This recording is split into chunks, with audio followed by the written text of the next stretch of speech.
अस्सलाम वालेकुम दोस्तों, आज पाकिस्तान क्रिकेट बोर्ड ने एक लंबी चौड़ी प्रेस रिलीज और प्रेस कॉन्फ्रेंस की है जिसमें हम जो एक्सपेक्ट कर रहे थे कि यूनुस खान और बाकी कुछ क्रिकेटर्स के नाम और उनकी पोजीशन पता चल जाएगी, अभी तक नहीं पता चली। बट चेयरमैन पीसीबी ने ये जरूर कहा है कि उनको भी टीवी से ही पता चलता है कि यूनुस खान जो है वो हेड कोच बन गए हैं या यूनुस खान चीफ सेलेक्टर है, जो भी होते टीवी चैनल पे चल रहे हैं। उन्होंने बोला अभी तक कोई फैसला नहीं हुआ, तो उनके लिए भी ये खबर ही है कि यूनुस खान को कौन सा जो टीवी पे होते चल रहे हैं कि वो उनको मिले हैं। Number one. नंबर टू, तीन खास बातें हैं। एक ये है कि प्रेस कॉन्फ्रेंस में एक जर्नलिस्ट ने सवाल किया, उन्होंने बोला कि ये जो चीजें पाकिस्तान क्रिकेट बोर्ड नई नवेली कहकर सामने पेश कर रहा है, ये 70 सालों से चल रहा है पाकिस्तान में, इसमें नई बात क्या है। एक और जर्नलिस्ट ने आकिब जुबैर से सवाल पूछा कि आपको फुल अथॉरिटी मिली हुई है और क्या टाइमलाइन देंगे कि पाकिस्तान क्रिकेट बेहतर भी हो पाए, क्योंकि पाकिस्तान क्रिकेट हर गुजरते दिन के साथ नीचे जा रही है, ऊपर नहीं जा रही। तीसरी इंपॉर्टेंट चीज कि आज डॉक्टर जो नेशनल क्रिकेट अकेडमी के हैं, जो पाकिस्तानी क्रिकेटर्स की फिटनेस और तमाम रिहैब वगैरह को देखते हैं, उन्होंने कहा कि पाकिस्तानी क्रिकेटर्स का जो फिटनेस लेवल है उनकी अपने म्यार से, यानी जो डॉक्टर साहब का अपना एक म्यार है, उनकी निस्बत वो बहुत लो है।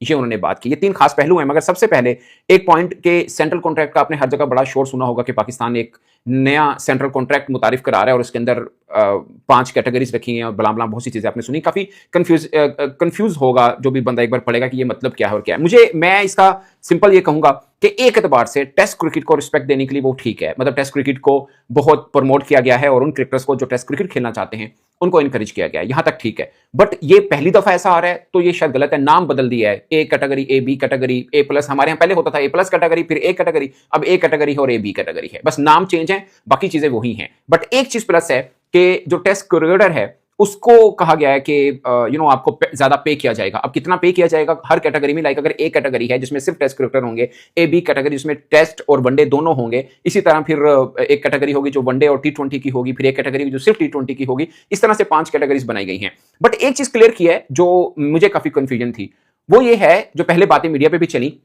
कि टेस्ट क्रिकेट खेलने वाला T20 नहीं खेल सकेगा।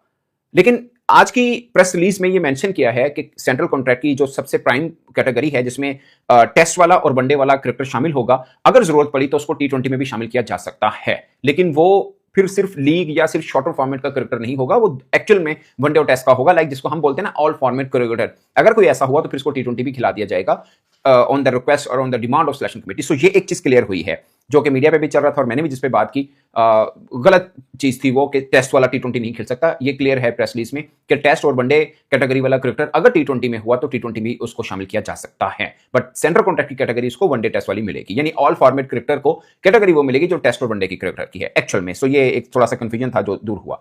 अब आते हैं उस चीज के ऊपर कि अब जो सेंट्रल कॉन्ट्रैक्ट है उसमें ऑलमोस्ट जो 85% है वो डेटा बेस्ड होगा कि किसको ए कैटेगरी मिलनी, किसी को ए बी मिलनी, किसको क्या मिलना, ये सब डेटा बेस्ड होगा। जो उनकी परफॉर्मेंस होगी, जो फिटनेस लेवल होगा उसके मुताबिक, और किसको कौन कौन सी कैटेगरी मिली है वो फिर बाद में जाहिर है उसका पता चल जाएगा। बट ये 85% डेटाबेस है, 15 यानी 15% जो होगा वो सिलेक्शन कमेटी करेगी। जबकि सिलेक्शन कमेटी मतलब अमूमन ये होता है कि सिलेक्शन कमेटी ही डिसाइड करती है, जिसमें कोच भी होते हैं साथ में और डायरेक्टर इंटरनेशनल भी साथ में बैठते हैं, वो जाके डिसाइड करते हैं। मगर अब ये किया कि 85% डेटाबेस के ऊपर होगा सबका सब। ये एक डिफरेंट चीज कह सकते हैं, पहले ऐसा नहीं था कि डेटाबेस के ऊपर इतना डिपेंड किया जाए। इस बार किया जा रहा है।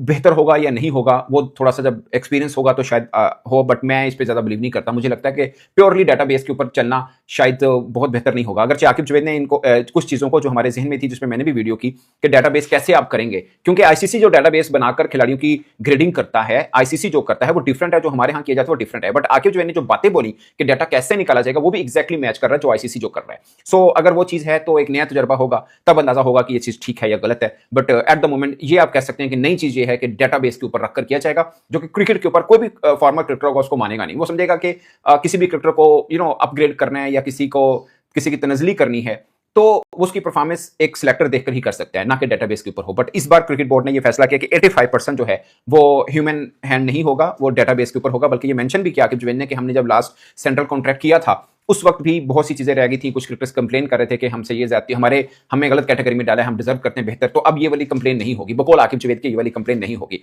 बट मैं आपको एक बात बताऊं, हर साल या हर कोई मौके के ऊपर क्रिकेट बोर्ड की तरफ से नई चीज आ जाती है, ये बता करके ये देखिएगा अब चीजें सेट होंगी। और ये सवाल आकिब जुबैर से हुआ भी कि मतलब एक्चुअली में क्रिकेट बोर्ड में सिर्फ आकिब जुबैर नहीं और भी लोगों को इस चीज का जवाब देना चाहिए जो इस चीज के अंदर इन्वॉल्व होते हैं कि आपने पहले एक कैटेगरी को खत्म किया, आपको लगा कि ये रिजल्ट अच्छा आएगा। वो भी फर्स्ट टाइम हुआ था पाकिस्तान में, कभी किसी बोर्ड ने ऐसा नहीं किया कि कैटेगरी खत्म। इवन कि बांग्लादेश के बोर्ड में भी एक कैटेगरी थी, हमने खत्म की कि नहीं क्रिकेटर अच्छा खेले तो एक कैटेगरी क्यों देनी। उसका क्या रिजल्ट आया कि हमारी क्रिकेट जहां पिछले साल खड़ी थी उससे भी बुरी आज खड़ी है।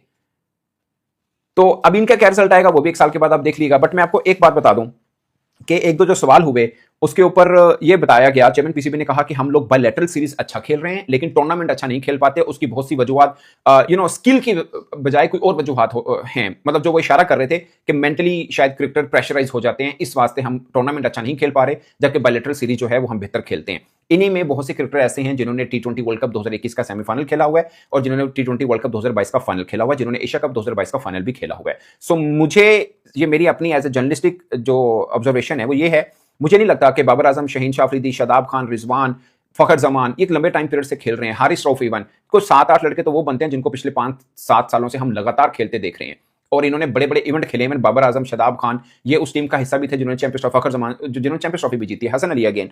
सो मुझे लगता है जो असल बात है वो ये है कि बायलैटरल सीरीज पिछले 2-3 वर्षों से वैसे भी टीमें अपने मेन क्रिकेटर के साथ नहीं खेलती।